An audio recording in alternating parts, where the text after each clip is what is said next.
অপৰাধীৰ ৰম্যভূমিত পৰিণত আমিনগাঁৱৰ লোহাৰ ডেম। অপৰাধীৰ ঘাটি এতিয়া লোহাৰ ডেমসমূহ। আমিনগাঁও উত্তৰ গুৱাহাটীৰ অলিয়ে গলিয়ে গঢ়লৈ উঠা ভগা চিগা সংগ্ৰহ কৰা লোহাৰ ডেমসমূহ এতিয়া অপৰাধীৰ আশ্ৰয়স্থল। ব্যৱসায়ীৰ চলেৰে কুখ্যাত অপৰাধী চক্ৰই ডেম্পৰ ব্যৱসায়ীৰ সৈতে চুৰি ডকাইতি কৰা সম্প্ৰতি পোহৰলৈ আহিছে। আমিনগাঁও ল ইউনিভাৰ্চিটিত চুৰ কৰা চোৰৰ ভিডিঅ' বন্দী হৈছে চিচিটিভি কেমেৰাত। মোৰ সাহসী চোৰে ঠেলাত শিক্ষা প্ৰতিষ্ঠানৰ ভিতৰৰ পৰা মূল্যৱান সামগ্ৰী চুৰি কৰিছিল। সাইফুদ্দিন আহমেদ নামৰ এগৰাকী লোকে আমিনগাঁৱত বাহৰ পাতি ডেম্পৰ চলেৰে চলাই আহিছে বিভিন্ন অপৰাধজনিত কাম। ইয়াৰ পূৰ্বে কেইবাবাৰো ল ইউনিভাৰ্চিটিৰ পৰা বাইক তথা মূল্যৱান সামগ্ৰী চুৰি হৈছিল। আমিনগাঁও আৰক্ষীয়ে চিচিটিভিৰ ফুটেজৰ আধাৰত ডেম্পৰ গৰাকী আৰু চোৰক আটক কৰিবলৈ সক্ষম হয়। আমিনগাঁৱৰ পৰা গোবিন্দ দাসৰ ৰিপৰ্ট, পি সংবাদ। কি নাম আপনাৰ? মোৰ নাম সাইফুদ্দিন। আপনাৰ এটা অভিযোগ আছে যে আপনাৰ গাড়িত আপনাৰ ডেম্পৰ পৰা চোৰাং মাল উঠাইছে গাড়ীত লোহা লকৰ, কি ক'ব? মইতো কিনা নাই মাল। কোনে কিনিছে? সিহঁতে থৈ গৈছে, আকৌ লৈও গৈছে। কোনে কিনিছিল? কিনা নাই, কোনো কিনা। কোনে থৈছিল?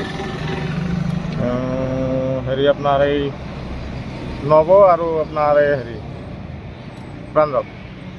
আপোনাৰ ডেম্পত আনিছিল? ডেম্পত বেচবা নাই, তেওঁলোকে থৈ গৈছে।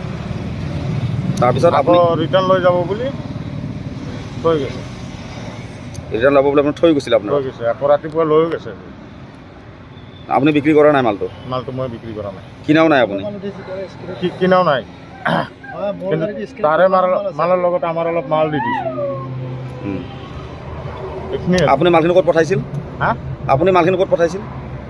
মই এওঁৰ গাড়ীত পঠাই দিছিলোঁ। এই মালটো ক'ৰ পৰা আনিছে? নৱহাটে ক'ৰ পৰা আনিছে মালটো? নৱহাটে ক'ৰ পৰা আনিছে মই সেইটোতো ক'ব নোৱাৰোঁ না। কিমান দিনৰ পৰা চলাই আছে এই বেপাৰটো আপোনাৰ? হা? এই বেপাৰটো কিমান দিনৰ পৰা চলাই আছে? 25 বছৰ।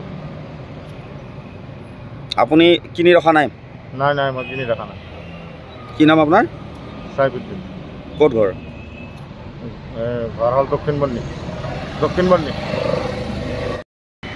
কি মানে মই ডেম্পৰ ভাড়া মাৰোঁ আৰু মই এটা আমিনগাঁৱত চব মানুহে গম পায়। ভাড়া মাৰিলে মই এতিয়া ভাড়া মাৰিব মাতিছোঁ, মই ভাড়া মাৰিছোঁ। তাতে এক্সক্ৰেপৰ দৰে মাল আছে, মইতো ডুপ্লিকেট মাল বুলি নাজানো, এইবিলাক ডেম্পৰে মাল।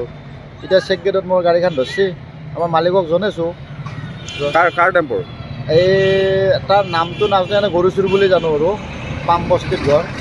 মালিকটোৰ নাম নাজানে? মালিকটোৰ নাম নাজানো, আচল নাম। মালিকটোৰ নাম কি? এনে গৰুচুৰ বুলি মাতে আৰু চবেই মানে সেইটো নামেই জানো। তেওঁ মানে চোৰৰ লগত জড়িত হয়? চোৰৰ পৰা সেইবোৰ নাজানো। আমি এতিয়া ভাড়া মাৰা গাড়ী চব ডেম্পৰে ভাড়া মাৰোঁ। ভাড়া মাৰিলে আজি 10 বছৰ ভাড়া মাৰিলোঁ। আজিয়েতো মানে তাৰমানে স্ক্ৰেপৰ এনটো কথা নাজানো ক'ৰ কেনেকুৱাকৈ। ডেমটো ক'ৰ হয়? ডেমটো মানে মানুহজন হাইজৰ ঘৰ, ইয়াতে দোকানতে আমিনগাঁৱত। আপোনাৰ কি নাম? মোৰ নাম আইমুদ্দিন আলী। আপোনাৰ গাড়ী এইখন? মোৰ নহয়, মালিক আছে প্ৰভাত শৰ্মা দাস, ইয়াতে আমিনগাঁৱৰে মালিক আছে। ইয়াতে ICCৰ লগত কথা পাতিছে। এইটো ডেম্পৰ পৰাই কি উঠাইছিলে? এই ভাঙা চিঙা স্ক্ৰেপ। তাৰপিছত কি হ'ল আপোনাৰ? তাৰপৰা মানে কি গাড়ীখন তাতে হেৰি কৰিছে আৰু মই চব ডেম্পৰে ভাড়া মাৰোঁ।